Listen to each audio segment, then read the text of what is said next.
Hey guys, paper 1ல chapter number 1 theoretical frameworkல இருக்க unit 1 meaning and scope of accountingல இருக்கிறது part 3 வீடியோவை நம்ம பார்க்கலாம்.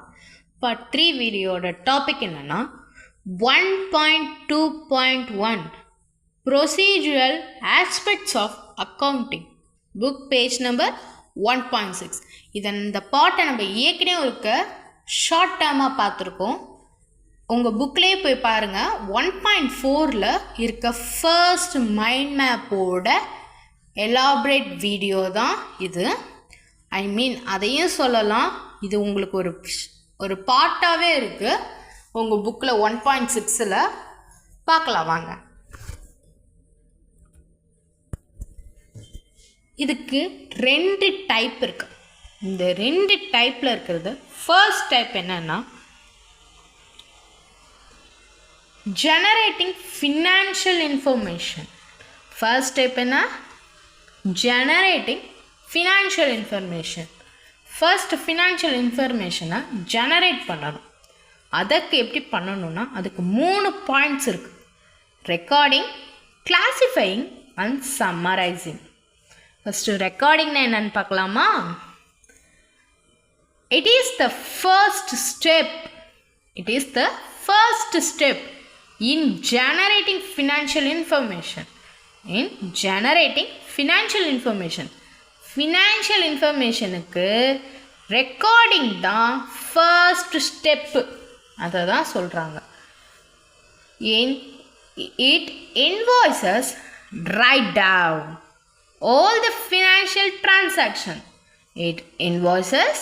Write down all the financial transaction. First நீங்கள் எழுதுங்க. Write down all the financial transaction எழுதுங்க. அதை தான் சொல்கிறாங்க.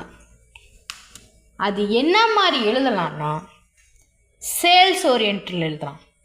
பர்ச்சேஸ், இன்கம், எக்ஸ்பென்சஸ் இதை ஓரியன்டாக நீங்கள் எழுதலாம். இதெல்லாம் எதில் நீங்கள் காப்பி பண்ணி வைப்பீங்க? in a book called a journal or ledger. ஒன்று ஜேர்னலில் என்ட்ரி பண்ணி வைப்பீங்க, இல்லைன்னா லெஜரில் என்ட்ரி பண்ணி வைப்பீங்க. இதுதான் ரெக்கார்டிங்கோட ஒரு எலகண்ட். ஓகேங்களா? This is like keeping a daily of your financial activities. இது எதுக்கு நீங்கள் கீப் பண்ணி வைக்கிறீங்க, ஹோல்ட் பண்ணி வைக்கிறீங்கன்னா உங்களோட டெய்லி ஃபினான்ஷியல் ஆக்டிவிட்டீஸை நீங்கள் ஹோல்ட் பண்ணி வைக்கிறீங்க, ரெக்கார்ட் பண்ணி வைக்கிறீங்க, வேறு ஒன்றும் இல்லை. அடுத்தது கிளாஸிஃபைங்னா என்னன்னு பார்த்துடலாமா? It is the process of grouping. Similar transactions together. இதோட ப்ராசஸிங் பேர் என்ன? குரூப்பிங். சிமிலர் டிரான்சாக்ஷனாக இருக்கணும். அதுக்கு தான் கிளாஸிஃபைங்னு சொல்கிறாங்க. இது எப்படின்னா ஒரு எக்ஸாம்பிளோட சொல்லணும்னா all sales transaction are grouped together. எல்லா சேல்ஸ் டிரான்சாக்ஷனும் ஒரு குரூப் போடுங்க. அப்புறமே all expense transaction grouped together. எல்லா எக்ஸ்பென்சஸும் இன்னொரு பக்கம் ஒரு குரூப்பில் போடுங்க. This helps to organize the financial information in a meaningful way. இதெல்லாம் ஆர்கனைஸ் பண்ண போது உங்கள் ஃபினான்ஷியல் இன்ஃபர்மேஷன் ஒரு மீனிங்ஃபுல் வேவாக இருக்கும். இதுக்கு பேர் தான் கிளாஸிஃபைன்னு சொல்லுவாங்க. சம்மரைசிங்னா என்னன்னு பார்த்துடலாமா? என்னடா அது சம்மரைசிங் பார்க்கலாம். It invoices preparing financial statement. It invoices preparing financial statements from the recording and classified transaction. From the recording and classified transaction. First financial statement எழுதுங்கப்பா, ப்ரிப்பேர் பண்ணுங்க. அதை எது மூலியமாக நீங்கள் ப்ரிப்பேர் பண்ணுவீங்க? ரெக்கார்டிங் மூலியமாகவும் கிளாசிஃபைடு டிரான்சாக்ஷன் மூலியமாகவும் ப்ரிப்பேர் பண்ணுவீங்க. அதை எப்படி போஸ்ட் பண்ணுறது பார்க்கலாமா? த 2 மெயின் ஃபினான்ஷியல் ஸ்டேட்மெண்ட்ஸ். என்னென்ன ஃபினான்ஷியல் ஸ்டேட்மெண்ட்ஸ்? 2 மெயினான ஸ்டேட்மெண்ட்ஸ். எடுத்தோன்னே உங்கள்கிட்ட கேட்குறது உங்கள் பேலன்ஸ் ஷீட்டை காட்டுங்க, அப்புறம் உங்கள் இன்கம் ஸ்டேட்மெண்ட்ஸை காட்டுங்க. பேலன்ஸ் ஷீட்னா அப்படி என்ன பார்க்கலாமா? Show the financial position of the business at a specific point in a time. So the financial position, ஒரு பிஸ்னஸ்க்கு ஃபினான்ஷியல் பொசிஷன் ரொம்ப முக்கியம். அட் எ ஸ்பெசிஃபிக் டைம், இந்த ஸ்பெசிஃபிக் டைமில் நீங்கள் ஃபினான்ஷியல் ஸ்டேட்மெண்ட்டை பேலன்ஸ் ஷீட்டை இது பண்ணணும். ஃபினான்ஷியல் பொசிஷனோட பேலன்ஸ் ஷீட்டை நீங்கள் ரெக்கார்ட் பண்ணியே ஆகணும். அதுக்கு பேர் தான் சம்மரைசிங்கில் ஃபர்ஸ்ட் பாயிண்ட். இன்கம் ஸ்டேட்மெண்ட்னா என்ன? So the financial performance of the business over. Show the financial performance of the business over. ஒரு பிஸ்னஸ் ஓவர் ஆக போது ஃபினான்ஷியல் பர்ஃபார்மன்ஸ் ரொம்ப முக்கியம். அதை நீங்கள் எப்படியெல்லாம் ரெக்கார்ட் பண்ணலான்னா ஸ்பெசிஃபிக் பீரியட் ஆஃப் டைமில் நீங்கள் ரெக்கார்ட் பண்ணலாம். ஓகேங்களா? தென் செகண்ட் டைப் பார்க்கலாம்.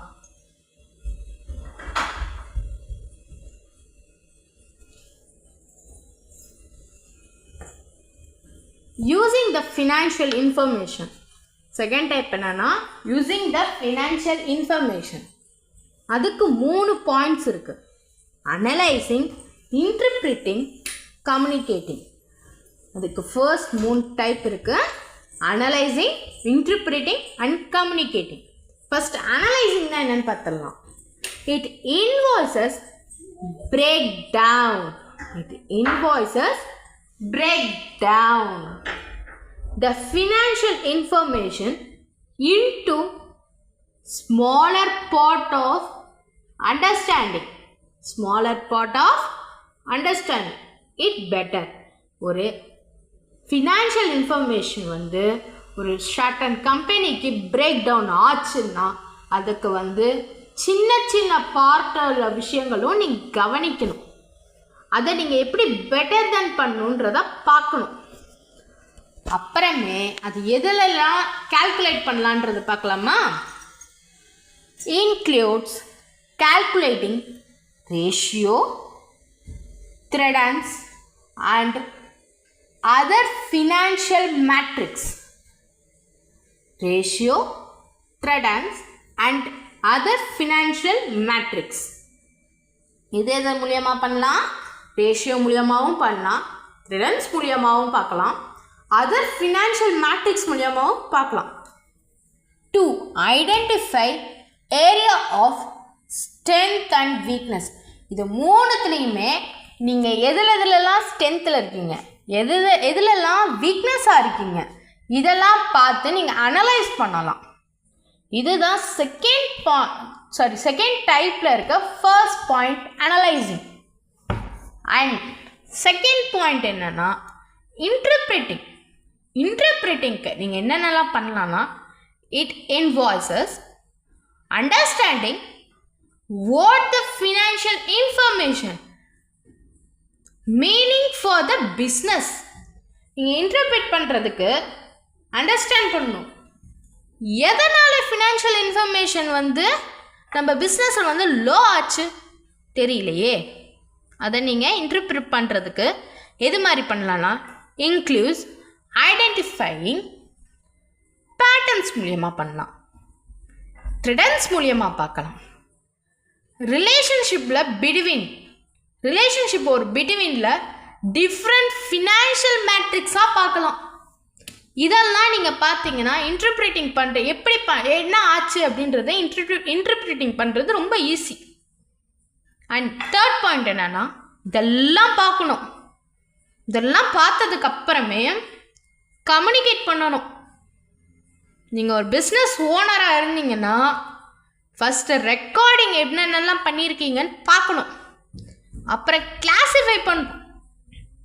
அதுக்கப்புறமே சம்மரைசிங் பண்ணணும். இதை எல்லாம் செக் பண்ணி பார்க்கணும். அப்புறமே தான் அனலைஸ் பண்ணணும். ஓ, இவ்வளோ விஷயங்கள் நடந்திருக்கா அப்படின்னு. அப்புறம் இன்னும் இருக்க இன்டர்பிரேட்டிங் பண்ணணும். இன்டர்பிரேட்டிங்கில் என்னென்னலாம் இருக்குது அப்படின்றத ஃபினான்ஷியல் மேட்ரிக்ஸ் மூலியமாக டிஃப்ரென்சியேஷனை கண்டுபிடிக்கணும். அதுக்கப்புறமே தான் கம்யூனிகேஷனுக்குள்ளேயே நீங்கள் வரணும். எடுத்தோடனே நீங்கள் கம்யூனிகேஷனுக்குள்ளே வரவே கூடாது. அந்த கம்யூனிகேட்டிங் எப்படின்னா, it invoices understanding what the financial information with shareholders. It invoices understanding what the financial information with shareholders.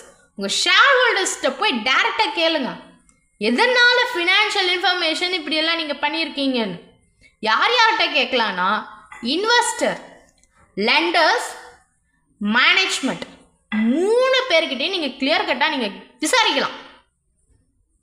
This includes presenting the financial report, budgets and forecast to help shareholders make informed decision.